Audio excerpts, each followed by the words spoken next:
So welcome. आज हम करने वाले गेट एक्सी गेट 2016 के questions of fluid mechanics. So question number 1 क्या दे रखा है उन्होंने, in a parallel plate configuration shown a steady flow of an incompressible Newtonian fluid is established by moving a top plate with a constant speed. So ये motion किसकी वजह से हो रहा है, फ्लूइड का, जस्ट बिकॉज ये टॉप प्लेट मूव कर रही है उस वजह से। ठीक है। If the force required on the top plate to support this motion is 0.5 Newton per unit area square, तो ये क्या दे रखा है, shear stress, that is Newton पर मीटर स्क्वायर दे रखा है ना। तो टॉप प्लेट पर इतनी फोर्स लग रही है पर metre square, so this is the shear stress. Then the viscosity between the fluid is, so we know that from Newton's law of viscosity tau is equal to mu d you by D Y. ठीक है। और here velocity profile is linear, so d you by D Y is nothing but constant, और उसकी value क्या हो जाएगी slope की, it is u naught by 10 into 10 का पावर -3। ठीक है ना। तो यू नॉट दे रखा है हमें 1 मीटर पर सेकंड, ये आ जाएगा 10 का पावर -2, तो ये आ जाएगा 100। तो D you by D Y की वैल्यू आ जाएगी 100, एंड टाउ की वैल्यू दे रखी है 0.5, it is equal to mu and it is equal to 100, तो इट इज 0.005। तो 0.005 इज द करेक्ट आंसर। ठीक है, सिंपल था, न्यूटन्स लॉ का application. Then coming to the next question, for a newly designed vehicle by some student, fuel consumption per unit distance traveled is q metre cube, q in metre cube पर minute. तो इसके unit क्या है, metre cube पर minute, मतलब metre square है। ठीक है। और it depend upon viscosity, density, density of the fuel, speed and what we say L क्या बोलेंगे इसको, साइज ऑफ व्हीकल। ठीक है। तो इन सारी चीजों पे डिपेंड कर रहा है, और सी कांस्टेंट है, तो सी के डायमेंशन क्या होंगे वो पूछ रहे हैं। ठीक है। तो क्यू एफ का डायमेंशन क्या है, हम सी के टर्म में लिख लेते हैं इक्वेशन, क्या आ जाएगा, C is equal to Q F mu cube upon rho U square L. ठीक है। तो विस्कोसिटी के डायमेंशन ऊपर ही दिखे थे हमने, that is Newton second per metre square, Newton second per metre square. और न्यूटन का डायमेंशन क्या है, Newton is nothing but mass into acceleration, that is KG meter per second square into second into meter square. Sorry, ये second ऊपर था। ठीक है। और ऐसे क्वेश्चन सिंपल तो होते हैं, लेकिन ध्यान रखना है भाई, बिकॉज गलती इसमें हो जाती है। ठीक है। तो ये क्या हो जाएगा, केजी मीटर सेकंड। ठीक है। नीचे का 1 मीटर, ऊपर का 1, सब कैंसिल हो गया। और अभी सबकी यूनिट रखेंगे हम, दैट इज क्यू एफ का यूनिट क्या है, it is meter square, and mu का यूनिट क्या है, KG meter second cube, rho का unit is KG per meter cube, सालों से पता है हमें डेंसिटी का, and velocity U is velocity, speed ना, तो it is in meter per second, तो meter square per second square, Y square है, और लेंथ एज इट इज, तो लेंथ का यूनिट है मीटर। ठीक है। तो हमारा क्या आ जाएगा, meter square KG square into KG, ऐसे क्यों लिख रहा हूँ पता चल जाएगा, मीटर क्यूब सेकंड क्यूब। ये वाले इक्वेशन को क्यूब कर दिया, इसको एज इट इज रखा upon KG per meter cube, meter square per second square into meter. तो KG per meter cube cancel, meter square is nothing but, तो ये वाला मीटर स्क्वायर ये वाले मीटर स्क्वायर के साथ कैंसल, ये सेकंड स्क्वायर सेकंड क्यूब के साथ कैंसल, तो ये आ जाएगा सेकंड, और नीचे क्या बचा बस मीटर, तो इसका आ जाएगा केजी स्क्वायर सेकंड मीटर। तो केजी का डायमेंशन क्या है, केजी इज नथिंग बट मास का यूनिट है, तो इट इज m का पावर 2, एंड सेकंड टाइम का यूनिट है t का पावर 1, मीटर लेंथ का यूनिट है l का पावर 1, तो m2 t minus 1 l minus 1, तो क्या आ जाएगा, B is the correct answer. ठीक है। 12वीं वाला क्वेश्चन था, 12वीं में आते हैं ऐसे क्वेश्चन 12th में। Then coming to the third question, semicircular gate of radius 1 meter. ठीक है। ये गेट का रेडियस कितना दे रखा है उन्होंने, 1 मीटर है। ठीक है। Place at the bottom of the water reservoir as shown in the figure below, the hydrostatic force per unit width of the cylindrical gate in Y direction. तो इस पर वाई डायरेक्शन में हाइड्रोस्टैटिक फोर्स कितना आएगा वो पूछ रहा है। तो सपोज यहाँ पूरा वाटर भरा होता, ठीक है, तो मतलब ये सिलेंड्रिकल गेट क्या कर रहा है, ये जो इतना वाटर है इसने क्या किया, डिस्प्लेस कर दिया। और आर्किमिडियन प्रिंसिपल के हिसाब से किसी भी बॉडी पर, मतलब कोई भी बॉडी, अगर यहाँ पे हम कांटेक्ट नेग्लिजिबल मान रहे हैं, ठीक है, यहाँ पर कुछ ऐसे कांटेक्ट फोर्स वगैरह नहीं मान रहे, तो कोई भी बॉडी अगर जितना फ्लूइड का वॉल्यूम डिस्प्लेस करती है उतना ही उस पर वर्टिकल फोर्स लगता है अपवर्ड डायरेक्शन में। तो वर्टिकल फोर्स कितना आएगा, रो जी वॉल्यूम ऑफ फ्लूइड डिस्प्लेस। तो और ये रो ऑफ फ्लूइड है, ठीक है, तो rho of fluid G and volume of fluid is nothing but volume of body by 2। ये सिलेंडर का वॉल्यूम है ना, हाफ ऑफ सिलेंडर वॉल्यूम। तो F V is equal to, fluid है 10 का power 3, G is nothing but 9.8 and V B is nothing but pi R square L by 2, ठीक है, half of volume of cylinder. और L is nothing but इस direction में length होगी ना इसकी, मतलब डेप्थ वाले डायरेक्शन में, पर यूनिट विड्थ जो भी बोल लीजिए इसको, ठीक है, विड्थ लेंथ डेप्थ जो भी है। तो ये तो हो गया सिलेंडर, तो उसका लैटरल सरफेस ऐसे एक्सटेंड करेगा जो कि दिया नहीं है, तो हमें एफ वी बाई एल निकालना है। तो इट इज 10 का power 3 9.8 by R square by 2, ठीक है। तो put the value get the answer, सारी चीजें पता है हमें। तो क्वेश्चन नंबर 3 के लिए आता है हमारा 15.3 से लेके 15.5 किलो न्यूटन के बीच में आंसर आता है, ठीक है, तो कैलकुलेट कर लेना, आ जाएगा। देन नेक्स्ट क्वेश्चन पे आते हैं। क्या दे रखा है, velocity vector in meter per second for a 2D flow is given in a cartesian coordinate x, y as shown in the figure. तो वेलोसिटी वेक्टर दे रखा है उन्होंने, सिंबल वियर यूजुअल मीनिंग, ठीक है, at a point in a flow field x and y component of acceleration. तो ax is 1, let थोड़ा देर रुकिए।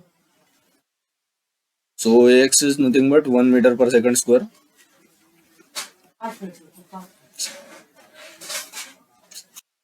तो ठीक है, ax दे रखा है उन्होंने, देन ay दे रखा है is -0.5 meter per second square.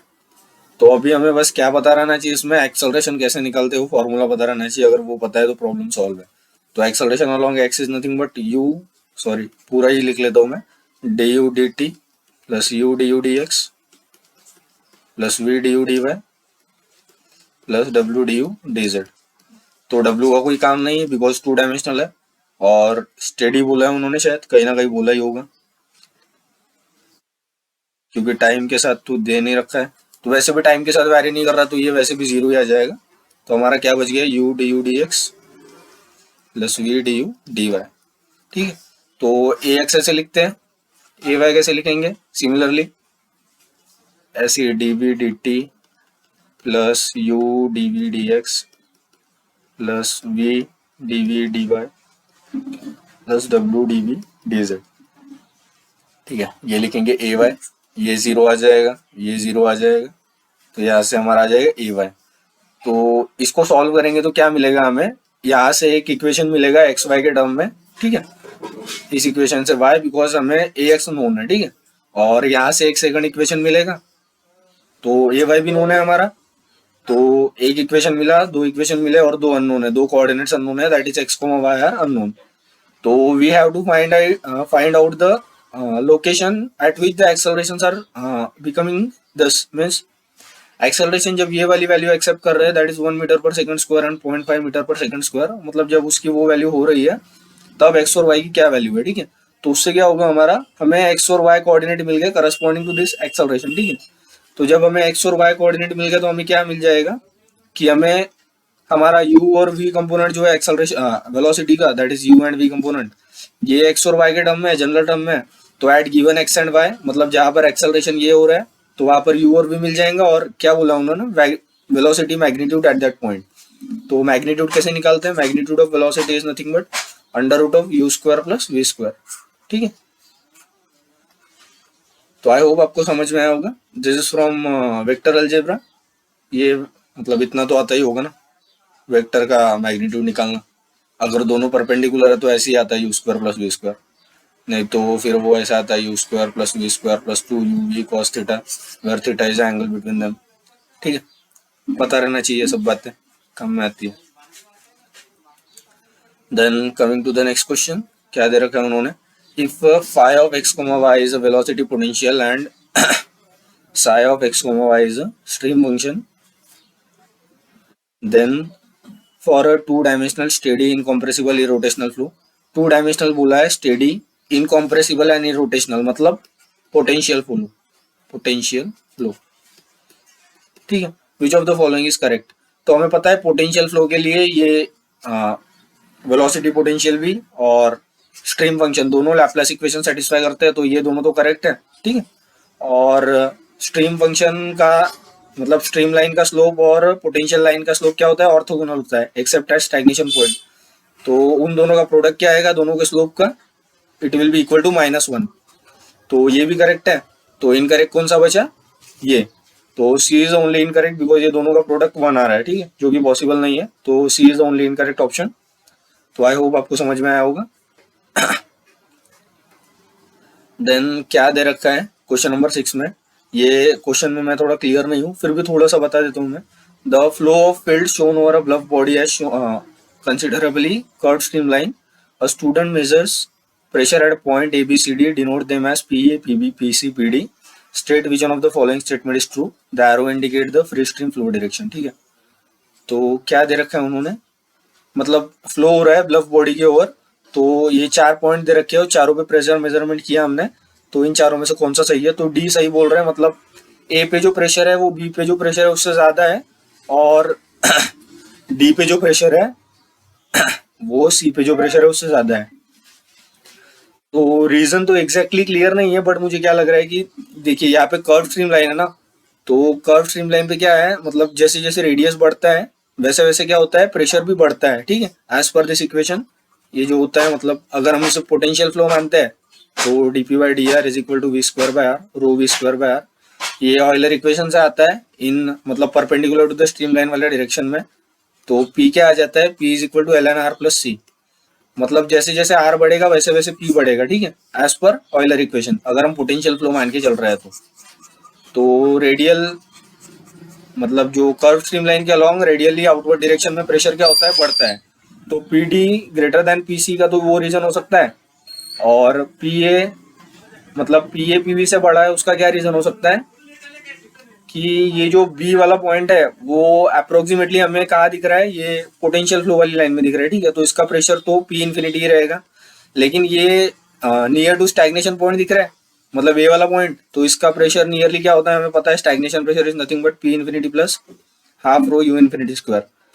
तो उस कंसिडरेशन से हम ऐसा बोल सकते हैं कि PA PB से ज्यादा है, बट अभी के लिए मैं ये मतलब दावा नहीं कर रहा कि मैंने जो रीजंस बताया है वही जस्टिफाई कर रहा है इसका आंसर, तो इसको फिलहाल के लिए मतलब मेरे पास उतना क्लियर एक्सप्लेनेशन नहीं है इसके लिए, ठीक है। नेक्स्ट क्वेश्चन करते हैं,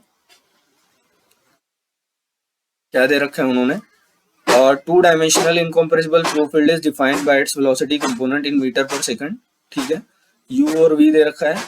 if the value of the constant C is equal to 0.1 meter per second square, then numerical value of vorticity at point X is equal to 1 and Y is equal to 2।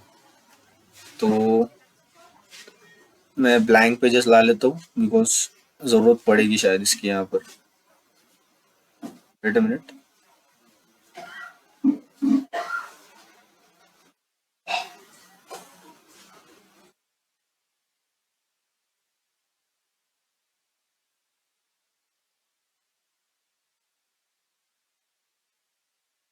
तो क्या दे रखा है उन्होंने कि velocity के component दे रखे हैं और C की वैल्यू दे रखी है, that is U is equal to minus C Y X square plus Y square, V is equal to C X X square plus Y square, ठीक है। U और V कंपोनेंट दे रखा है, तो हमें वोर्टिसिटी निकालना है, तो वोर्टिसिटी क्या आ जाता है, it is 2 times angular velocity vector and it is equal to 2 times omega X Y ना, तो it is do V by do X minus do U by do Y, ठीक है। तो यहाँ से do V by do X निकालेंगे हम, तो उसकी वैल्यू क्या आ जाएगी, ये U बाई V वाला है तो U बाई V वाला रूल लगाना पड़ेगा डिफरेंशिएशन का, that is D by D of any x है, और u बाय वी है तो ये क्या आ जाता है, it is v as it is D you by D X minus u as it is D V by D X upon V square. ठीक है, तो ये रूल यूज करना है, मैं एक के लिए करके दिखाता हूँ। तो v का क्या आ जाएगा हमारा, do v by dough x, और ये पार्शियल डेरिवेटिव है तो x के रेस्पेक्ट में डिफरेंशिएट करेंगे तो y को क्या मानना है हमें, कांस्टेंट। तो v एज इट इज लिखेंगे, that is X square plus Y square, और क्या करेंगे, u को डिफरेंशिएट करेंगे x के रिस्पेक्ट में तो ये आ जाएगा c, माइनस c को एज इट इज रखेंगे, और v को डिफरेंशिएट करेंगे तो ये आ जाएगा 2x। ठीक है, upon X square plus Y square. तो ये D V by D X की वैल्यू आ गई। सिमिलरली सॉल्व करेंगे तो D you by D Y की वैल्यू आ जाएगी। ठीक है, तो D V by D X आ गया, D you by D Y आ गया, यहाँ पे पुट करेंगे, सी की वैल्यू दे रखी है तो यहाँ से वॉर्टिसिटी आ जाएगी। ठीक है, सिंपल सा है, put the value get the answer. बस वॉर्टिसिटी लिखते कैसे है वो पता रहना चाहिए आपको।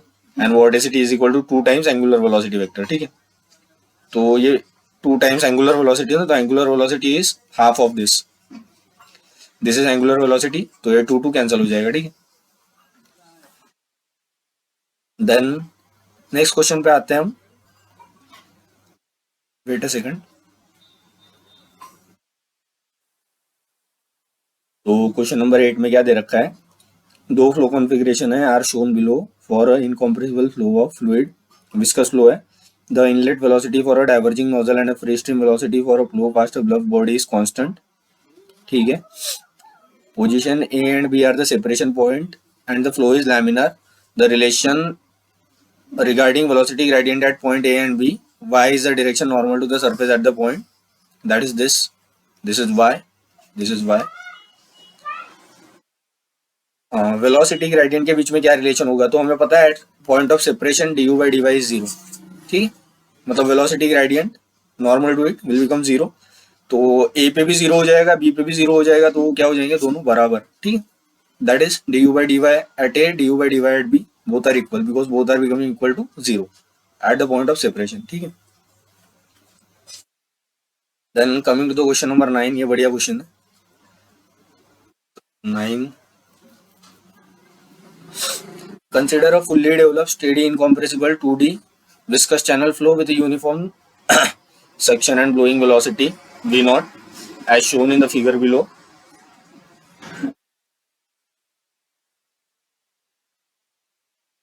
The center line of the channel is 10 meter per second along the x direction if the value of v naught at both the wall is 1 meter per second, that is v naught की value दे रखी है at the wall, then y component of velocity inside the flow field is।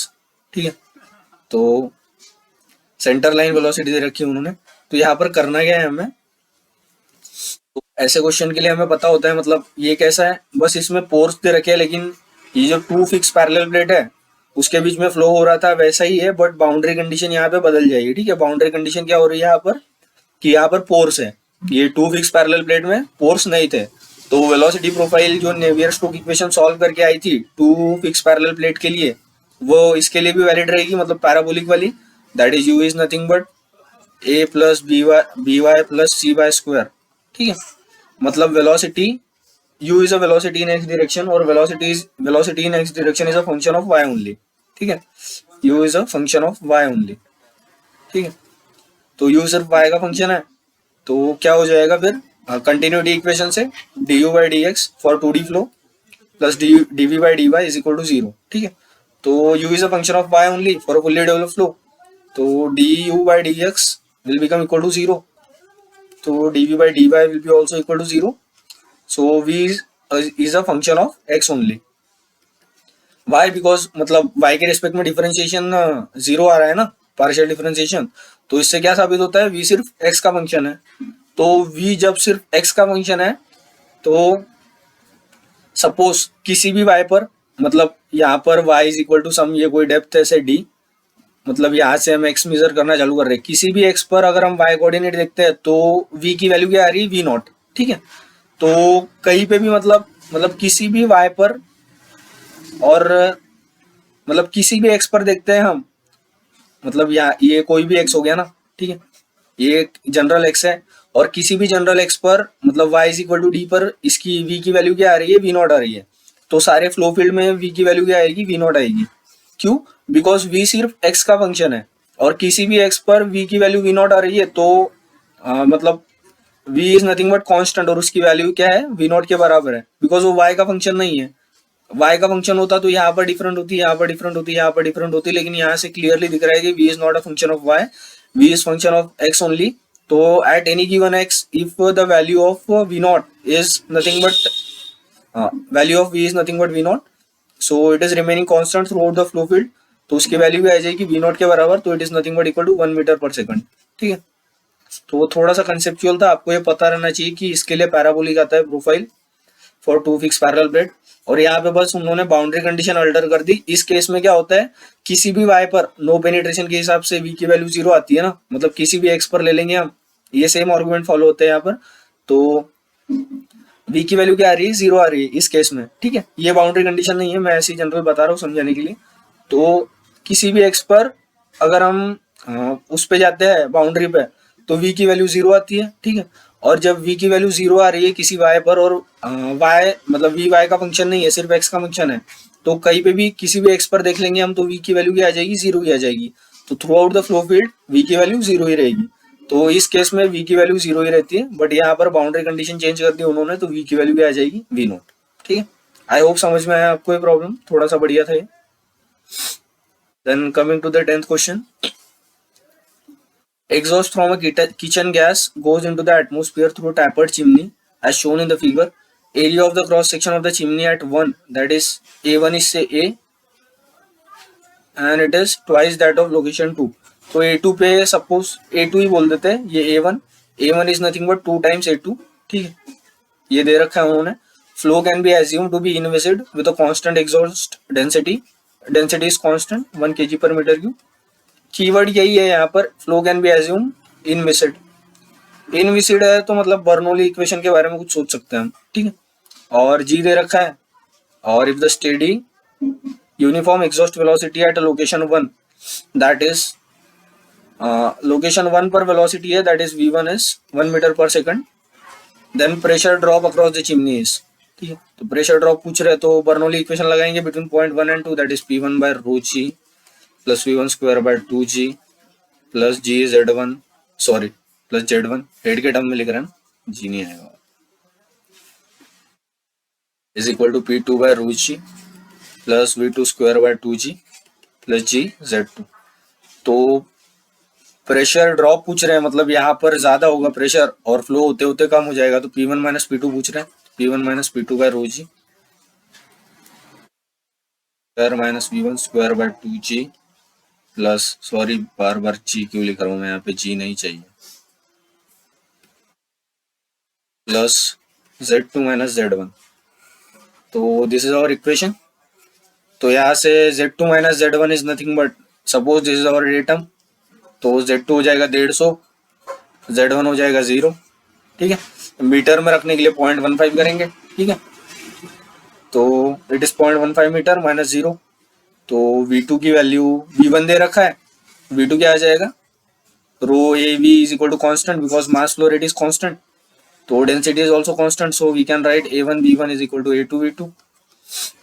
a1 is 2a2, so 2 times v1 is equal to v2, तो v2 is equal to 2 times v1 मतलब 2 metre per second. ठीक है, because v1 is 1 meter per second,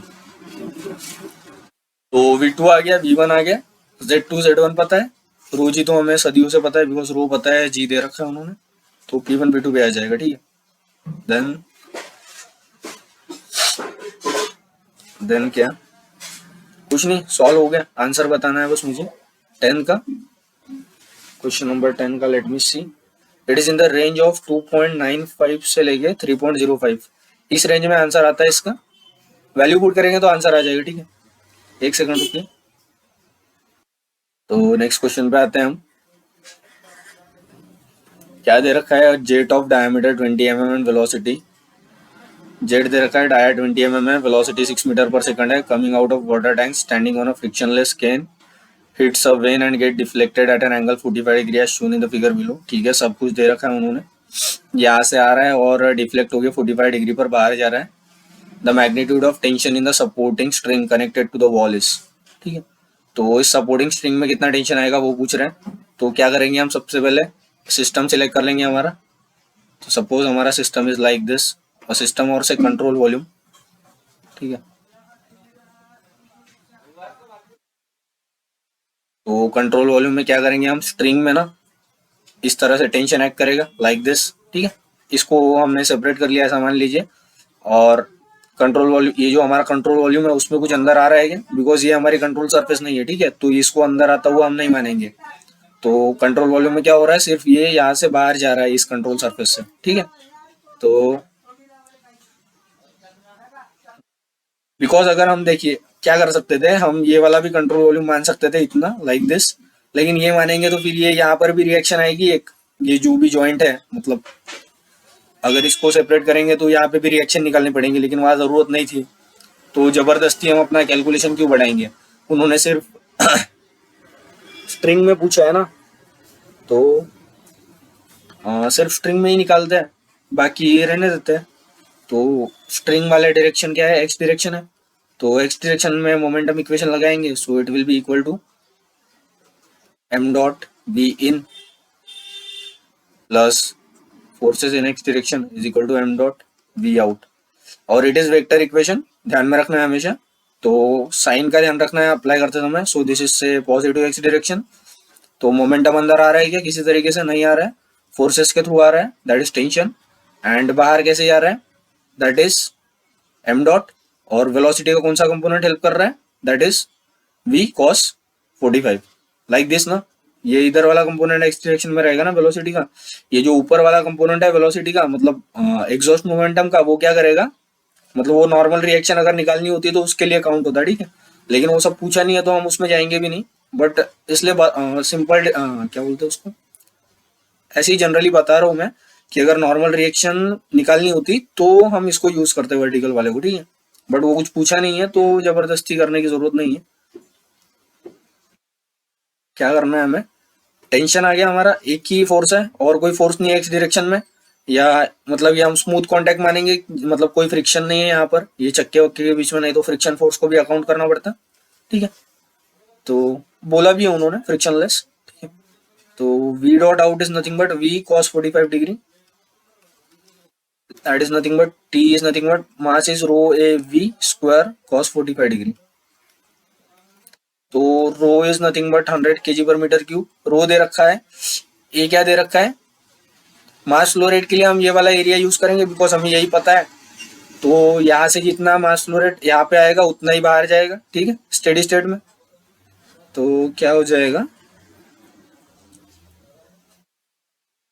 हाँ तो वो हो जाएगा ना, मतलब M dot is equal to rho A V, हमें पता है। तो रो नोन है हमें, ये एरिया नोन है, डाया नोन है बिकॉज इसका, एंड वेलोसिटी भी नोन है इनलेट पे, तो that is mass flow rate known है। तो यहाँ से टेंशन पता चल जाएगा। तो 11 का क्या आंसर आएगा, 11 इट इज 7.9 से 8.1 की रेंज में आंसर है, ठीक है। तो देख लेना एक बार सॉल्व करके, सिंपल ही था ये भी, ऐसा कुछ था नहीं इसमें, ये तो सबसे ज्यादा सिंपल है। क्या दे रखा है उन्होंने, a block is floating in a oil water interface as shown in the figure. The density of oil is, suppose it is raw oil, it is equal to 2/3 that of water, ठीक।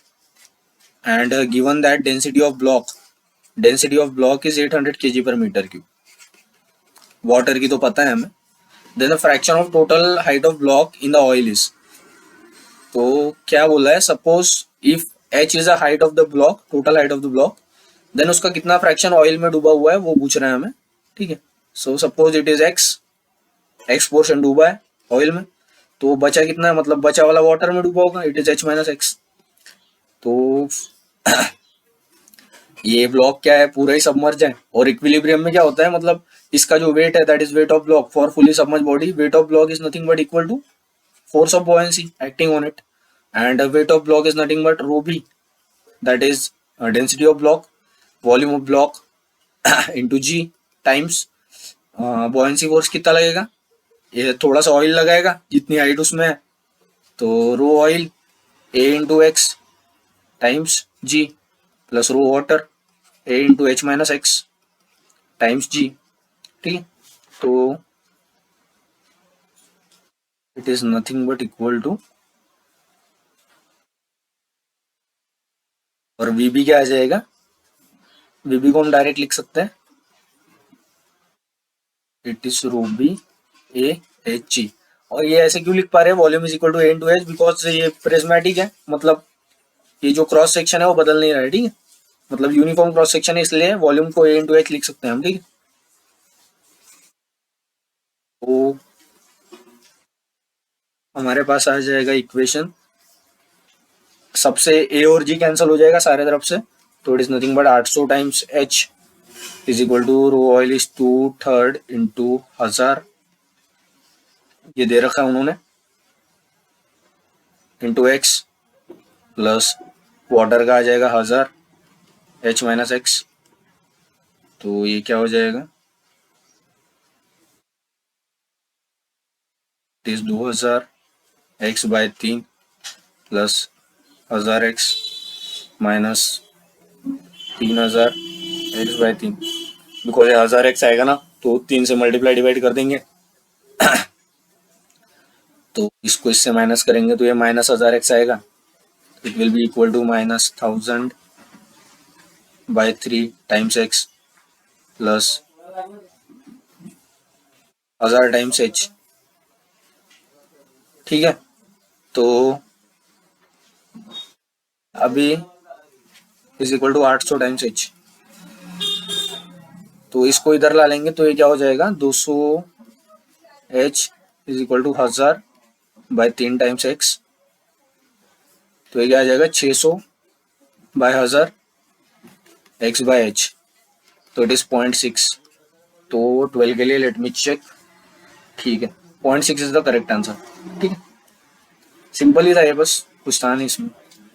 Equilibrium में net forces, that is दो ही forces लग रहे हैं block पे, one will be buoyancy और एक उसका वेट, और वो कहीं मूव नहीं कर रहा है, हिल नहीं रहा है, तो मतलब सिंपल सी बात है ना, इक्विलिब्रियम में रहेगा। तो फिर नेक्स्ट क्वेश्चन पे आते हैं, एक मिनट। तो 13 क्वेश्चन पे आते हैं, क्या देखा उन्होंने, horizontal pipe is feeding water into the reservoir from top of a time dependent volumetric flow rate, that is like this, and area of the base of the reservoir is 0.5 meter square. Initially the reservoir was empty, then the height of water level in the reservoir after 60 minutes is, तो ये reservoir है जिसका base area दे रखा है, A is nothing but equal to 0.5 metre square, और यहाँ से अंदर पानी आ रहा है with flow rate Q.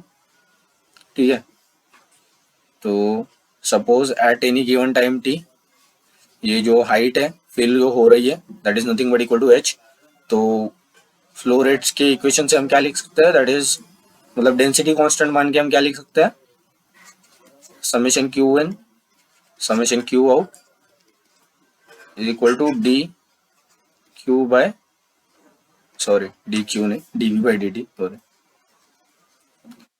D V by D T. ठीक है, मतलब जितना अंदर आ रहा है और जितना बाहर जा रहा है उसके वजह से जो जो भी हमने सिलेक्ट किया है हमारा एच का मतलब कंट्रोल वॉल्यूम, उसमें क्या होगा, टाइम के साथ चेंज होगा वॉल्यूम में। ठीक है, तो बाहर तो कुछ भी नहीं जा रहा है, that is Q out is 0, अंदर आ रहा है दैट इज क्यू, और volume is nothing but D by D T times A into H, area is constant and H is varying, H is increasing. ठीक है, तो इसको ऐसे लिख देते हैं हम, नेक्स्ट पेज पे सॉल्व करते हैं, थोड़ा सिंपल जाएगा। Q is equal to A times D H by D T, Q का एक्सप्रेशन क्या दिया है, 1 plus 0.1 T, 1 plus 0.1 times T, A D H by D T निकालना है हमें, मतलब हाइट निकालनी है शायद, हाइट ऑफ वाटर लेवल, मतलब इनिशियली पूरा एम्प्टी था, that is at T is equal to 0, H is equal to 0, so यहाँ पर जो टाइम है वो आवर्स में है,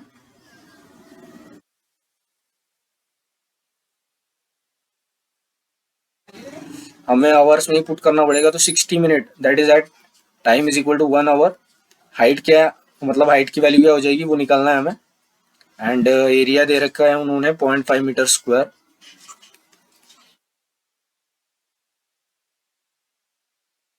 one plus 0.1 times T, it is 0.5 equal to dh/dt।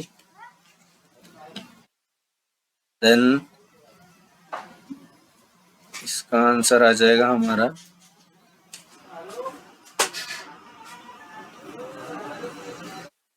10/5 is nothing but 2 plus 1/5 is,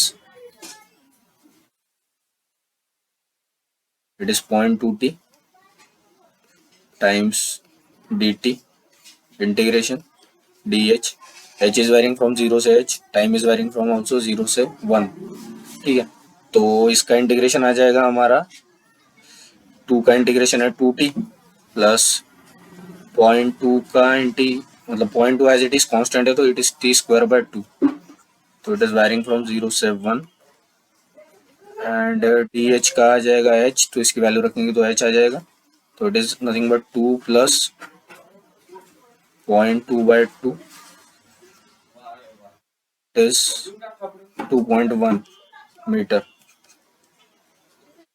number क्या है 13, तो क्वेश्चन नंबर 13 का आंसर सही है, 2.1 मीटर है ना, yes, 2.1 is a correct answer. Then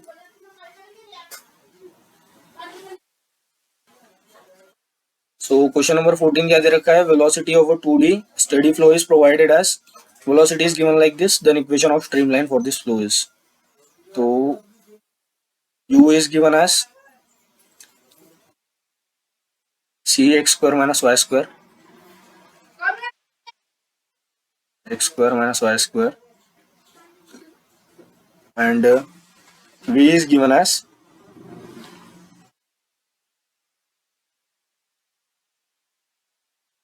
-2cxy -2 times cxy। ठीक है, तो स्ट्रीमलाइन का equation is nothing but we know that dx/u dy/v और 2d, तो dx by c times x² minus y² is equal to dy upon -2c x, y, तो c will get cancel, तो dx आ जाएगा -2 times xy dx, dy आ जाएगा, इधर ले जाएंगे इसको तो x² dy minus y² dx, तो it is sorry y² dy ही आएगा ना, ये dy ले जा रहे हैं हम इसको, तो ये सारों को इधर लेके आएंगे या इसको इधर लेके जाएंगे तो क्या हो जाएगा,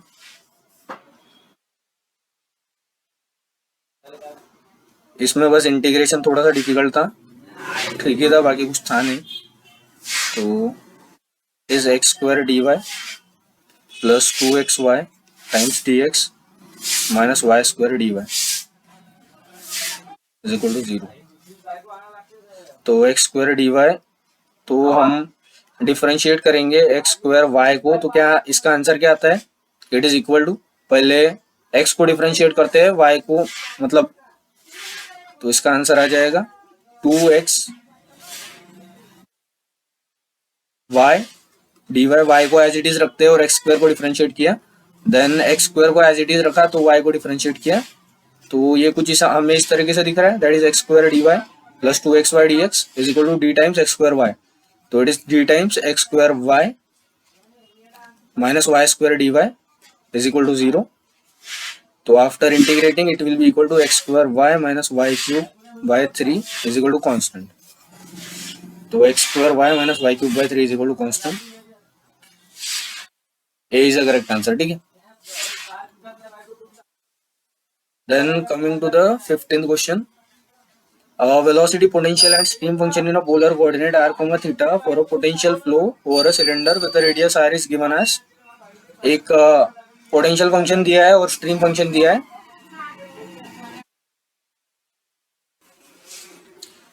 तो पोटेंशियल और स्ट्रीम फंक्शन दे रखा है उन्होंने, और u इंफिनिटी क्या दे रहा है, स्ट्रीम फ्री स्ट्रीम वेलोसिटी दिखा रहा है, where theta is measured in a counter clockwise direction as shown in the figure, how does the magnitude of velocity q over the surface of the cylinder vary, तो ये are theta plane में मतलब 2D flow है, तो it is at any radius R और theta. तो velocity का component क्या होता है, V R comma V theta. तो सॉलिड सरफेस पे नो पेनिट्रेशन के हिसाब से मतलब यहाँ से तो कुछ वेलोसिटी हो नहीं सकती, तो रेडियल वेलोसिटी तो जीरो ही होगी सरफेस पे, ठीक है। तो वी आर वाला कंपोनेंट जीरो ही होगा। तो अभी हमें क्या निकालना है, बस वी थीटा। तो magnitude of velocity is nothing but under root of V theta square plus V R square. तो it is nothing but equal to V theta, ठीक है। Magnitude of velocity because V R is zero due to no penetration condition. और हमें पता है, हाँ क्या पता है कि वी थीटा कैसे निकालता है। Know that V theta is nothing but equal to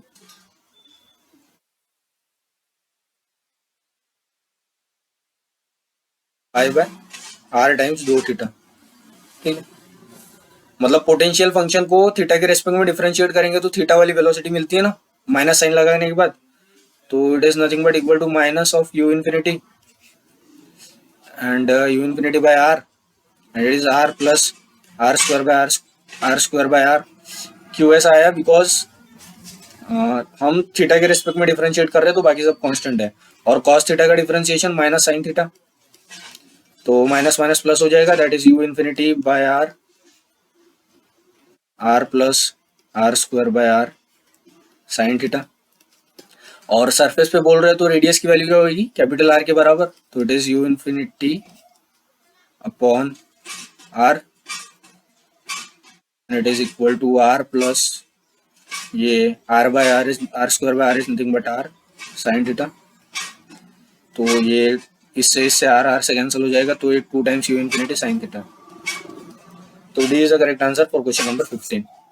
I hope you got it. Consider a laminar flow over a flat plate of a length 1 meter. The boundary layer thickness at the end of the plate, delta water and delta air for the same free stream velocity, that is u infinity is remaining same. और kinematic viscosities दे रखी है water की और air की। Then the numerical value of boundary layer thickness at the end of the plate. तो हमें पता है boundary layer thickness that is delta by X for laminar flow और flat plate is nothing but 5 by R X, ठीक है। तो at the end of the plate is nothing but delta X by L, तो it is delta is proportional to 1 upon under root R E L. और Reynolds number पता है rho U infinity L by X L by U mu mu sorry rho U infinity L by mu. तो rho को इधर ले जाएंगे तो it is mu L by nu. तो ये एल भी सेम रह रहा है, म्यू इन्फिनिटी भी सेम रह रहा है, तो बदल क्या रहा है सिर्फ काइनेमेटिक विस्कोसिटी, ठीक है। बिकॉज एक केस में वाटर ले रहे हैं, एक केस में एयर ले रहे हैं। तो रेनॉल्ड्स नंबर क्या आ जाएगा, इट इज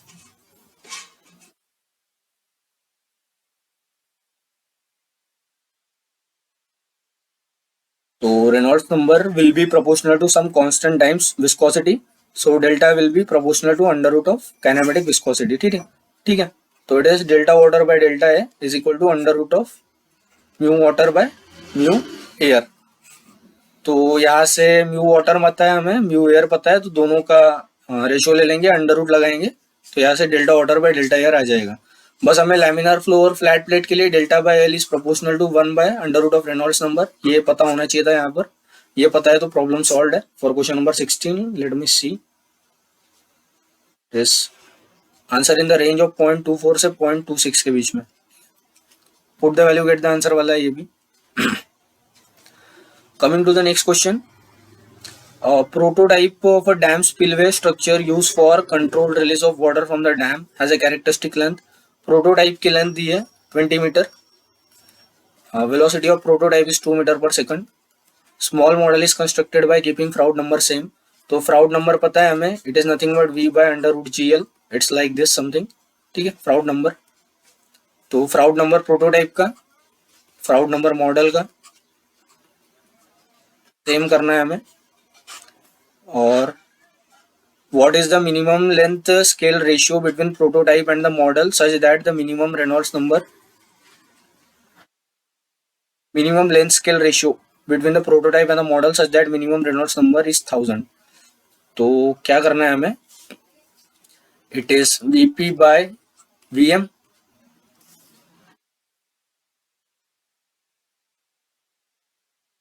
because हमें वेलोसिटी ऑफ प्रोटोटाइप दी है और प्रोटोटाइप और मॉडल का लेंथ स्केल रेशियो पूछ रहे हैं, तो it is under root of L P by L M. Froude number की इक्वालिटीज है, तो L P by L M is equal to V P by V M का होल स्क्वायर। तो यहां से मॉडल के लिए उन्होंने क्या दे रखा है,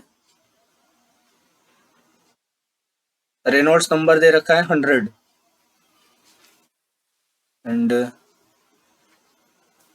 तो Reynolds number is equal to rho model V model L model upon U model and mu तो सेम ही है, दैट इज वाटर, तो डेंसिटी विस्कोसिटी तो सेम ही है एंड वेलोसिटी और क्या नहीं पता है हमें,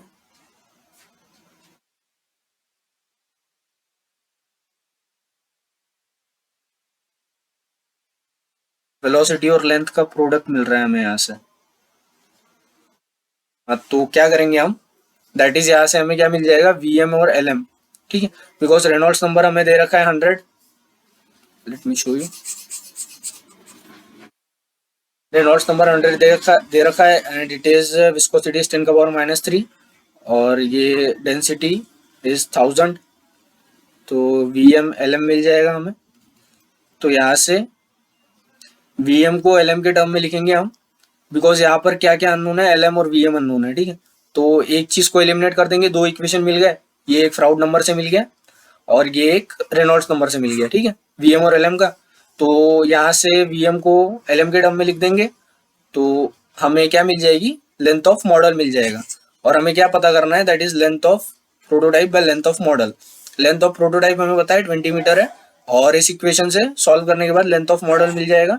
तो दोनों को मतलब दोनों का रेशियो लेंगे हम, तो 17 का आंसर आता है हमारा, और क्वेश्चन नंबर 17 ए आ जाता है आंसर, ठीक है, करेक्ट वाला। जस्ट रेशियो लेना है ये निकाल के, रेनॉल्ड्स नंबर से वी एम और एल एम का प्रोडक्ट मिलेगा, इससे जो मतलब यहाँ से मतलब आइदर हमको एल एम चाहिए ना, तो वी एम को एलिमिनेट कर देंगे इस इक्वेशन से, तो यहाँ पर यहाँ से वी एम की वैल्यू लिखाएंगे, that is V M will be equal to like this. तो हमारा वी एम आ जाएगा 10⁻⁻⁴ टाइम्स एल एम। तो वी एम की वैल्यू आ जाएगी, तो वी एम की वैल्यू यहाँ रखेंगे हम, तो यहाँ से एल एम की वैल्यू आ जाएगी। तो उसको एल एम के लिए सॉल्व करेंगे, बिकॉज एल पी नोन है वी पी नोन है, तो हमें एल एम मिल जाएगा, एल एम मिल जाएगा तो रेशियो लेके आंसर मिल जाएगा, आंसर इज है। देन क्वेश्चन नंबर 18 पे आते हैं। ये थोड़ा सा मतलब ट्रिकी बोल सकते हैं, अगर ध्यान से पढ़ा नहीं तो गलत हो जाएगा। क्वेश्चन नंबर 18, तो इसको ध्यान से पढ़ने की जरूरत है।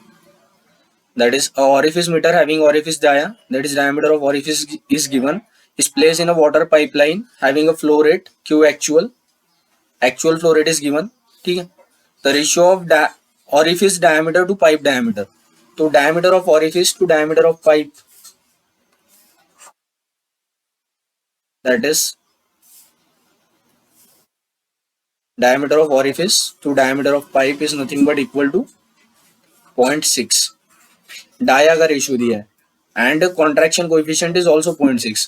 कॉन्ट्रैक्शन कोएफिशिएंट क्या होता है ये पता होना चाहिए आपको। Contraction coefficient is nothing but area of vena contracta by pipe का एरिया, ठीक है। तो area of vena contracta is diameter का वेना कॉन्ट्रैक्टा का होल स्क्वायर अपॉन पाइप का डाया का whole square is equal to 0.6। तो ये चीजें क्लियर होनी चाहिए आपको, मतलब कॉन्ट्रैक्शन रेशियो किसको बोलते हैं। और pressure drop across the orifice plate is nothing but 43.5 kPa, तो delta P star is nothing but 43.5 time 5 kilo pascal. Then coefficient of discharge निकालना है, तो क्या करेंगे हम, सी डी हमें पता है, C D is equal to Q actual by Q theoretical, और Q theoretical for orifice meter is nothing but area of pipe, area of vena contracta upon area of pipe का whole square, area of vena contracta का whole square upon 2g under root of delta H star, और delta H star can be return as delta P star by rho G. तो Q theoretical is nothing but, wait a second, ठीक है, तो Q theoretical आ जाएगा हमारा A times A C upon under root of A square minus A C square 2g, delta H star को लिखते हैं हम delta P star by rho G. तो यूनिट्स का ध्यान रखना है आपको। सपोज मैंने ये वाला ए नीचे ले गया, मतलब ए से डिवाइड कर दिया ए दोनों इक्वेशन को, तो क्या आ जाएगा, Q theoretical is equal to A C upon under root of 1 minus A C by A whole square upon 2 times delta P by rho, delta P star by rho.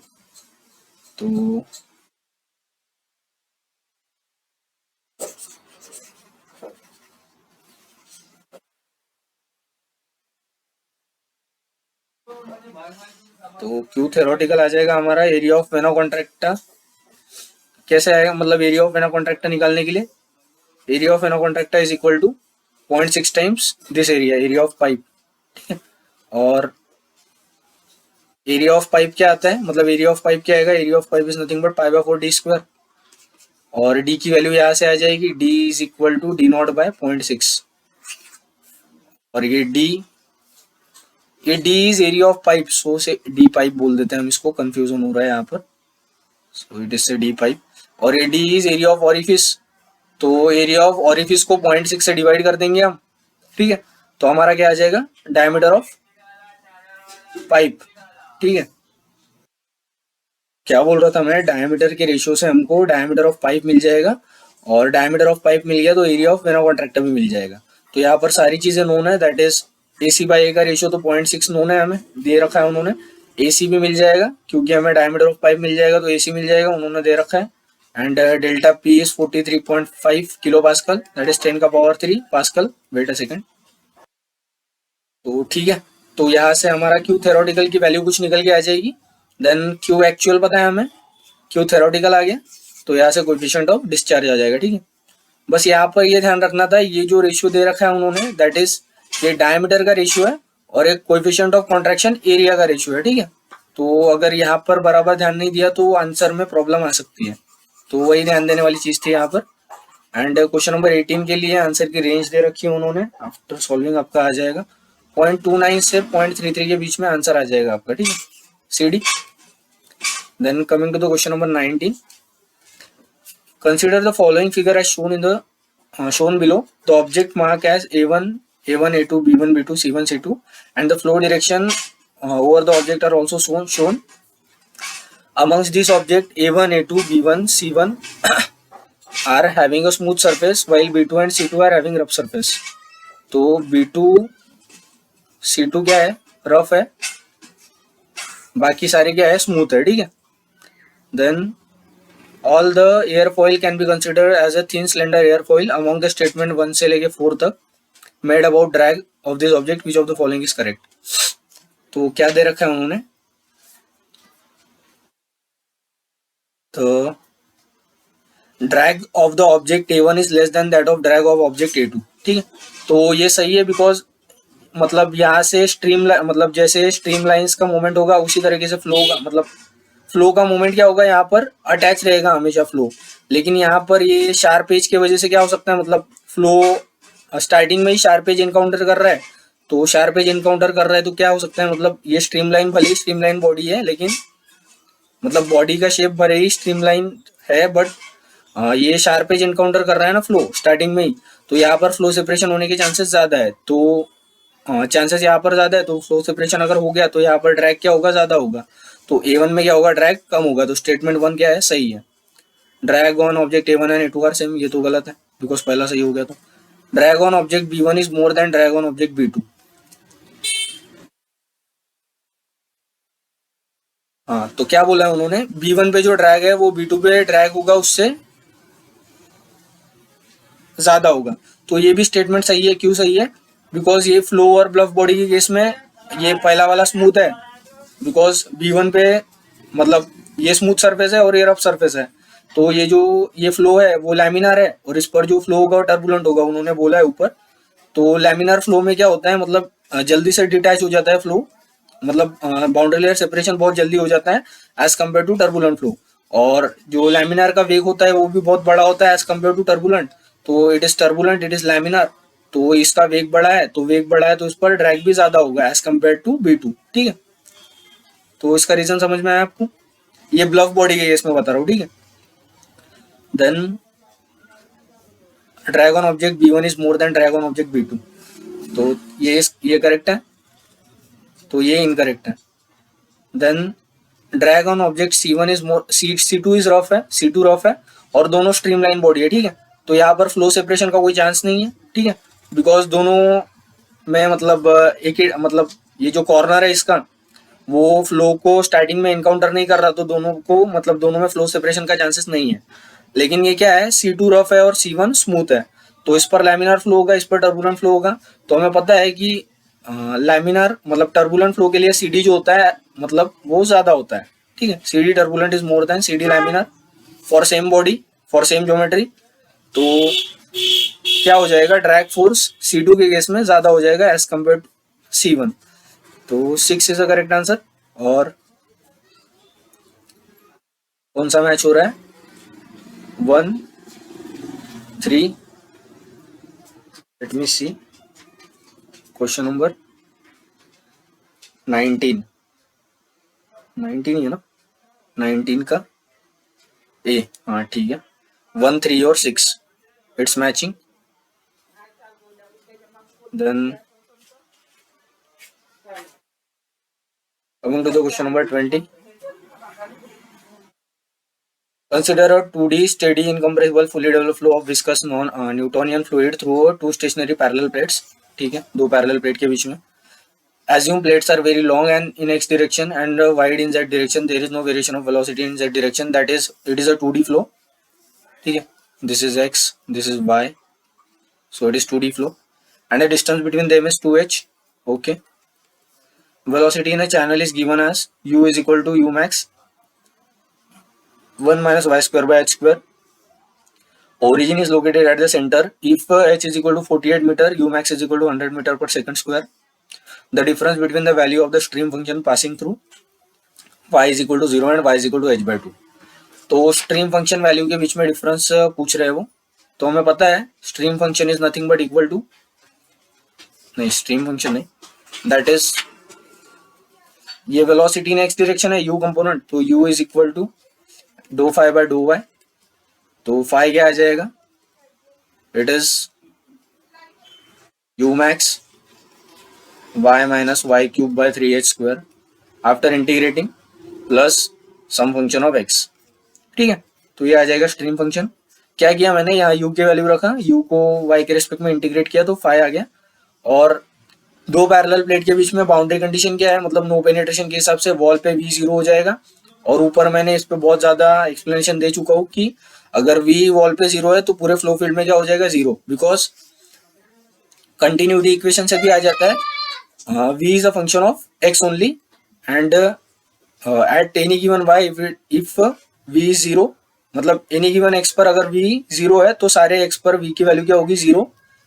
तो v की value क्या हो जाएगी, या 0, तो v is 0, then d phi by dough x is equal to 0, ठीक है। तो phi is nothing but function of y only, यही मतलब होता है ना इसका, d phi by D x is 0, मतलब phi is a function of y only. तो ये फंक्शन ऑफ x क्या आएगा, ये कांस्टेंट के बराबर आएगा, मतलब ये फंक्शन ऑफ x नहीं है फाई, तो it is function of y only plus some constant, arbitrary constant. तो यहां से हमें स्ट्रीम फंक्शन मिल गया फाइनल वाला, और हमें चाहिए difference, that is phi 2 minus phi 1, that is u max y2 minus y1 minus y2 cube minus y1 क्यूब बाय 3h स्क्वायर, बिकॉज ये c तो कैंसिल हो जाएगा।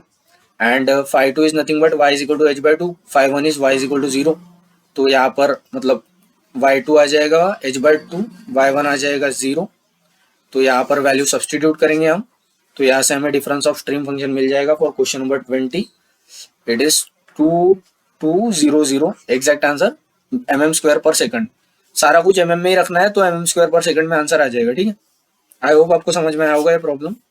और ये वाला मतलब ये जो पार्ट है ना, अगर कोई डायरेक्ट ये प्रॉब्लम देख रहा है तो मैंने वो जो शायद 9th प्रॉब्लम था वहां पर इसका बहुत अच्छी तरीके से एक्सप्लेन करके दिया है, तो वहाँ उसको रिविजिट कर लेना अगर नहीं समझ में आया होगा तो। Then coming to the question number 21, A pump is used to deliver water to overhead tank at the flow rate this much. Pump add 1.6 kilowatt to water. So if the density of water is 1000 kg per meter cube, acceleration due to gravity is 10 meter per second square. Pump head added to the flow is, तो pump head is nothing but W in by rho g cube is equal to h. ठीक है, because we know that power is nothing but rho g q h, और pump इतना power add कर रहा है तो कितना हेड ऐड करेगा, W in by rho g Q. ठीक है, तो यहाँ पर कंसिस्टेंट यूनिट में रखेंगे आप, तो आपका आंसर आ जाएगा for question number 21 it will be 40 metre. ठीक है, after solving. Then coming to the question number 22. Water is discharge to the atmosphere from a large reservoir. So it is a large reservoir. The height of the free surface in the reservoir.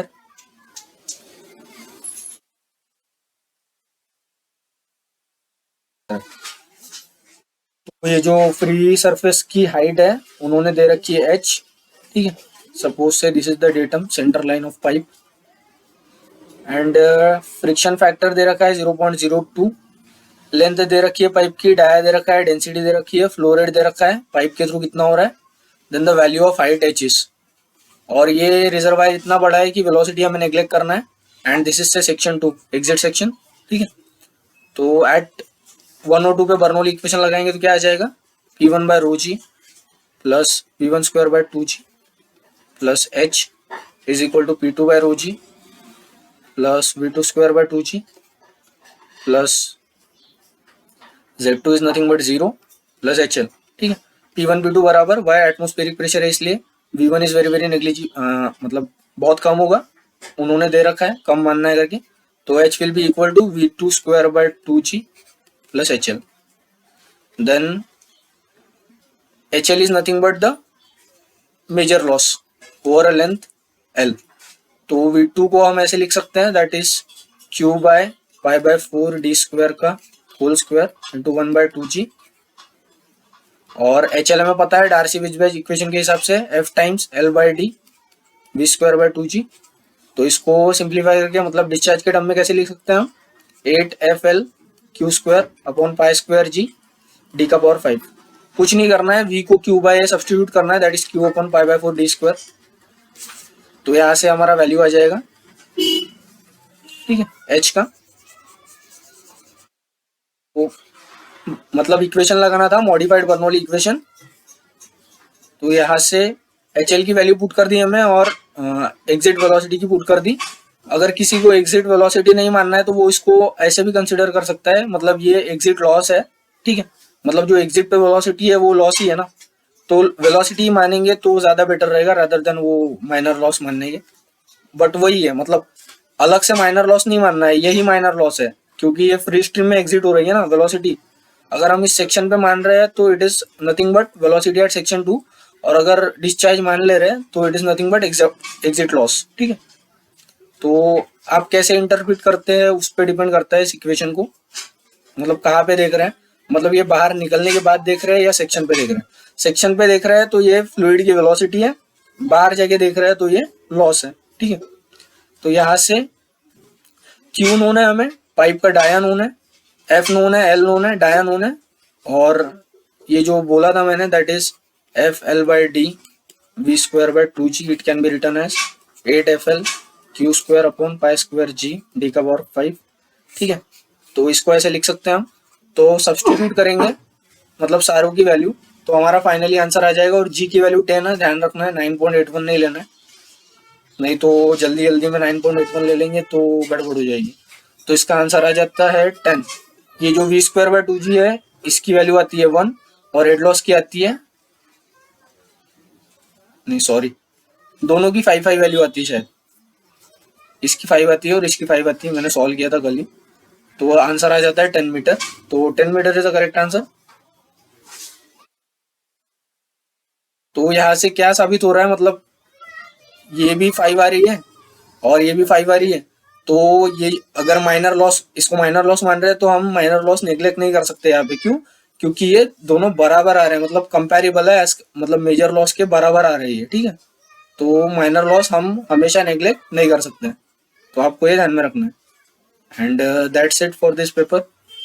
Thanks for watching.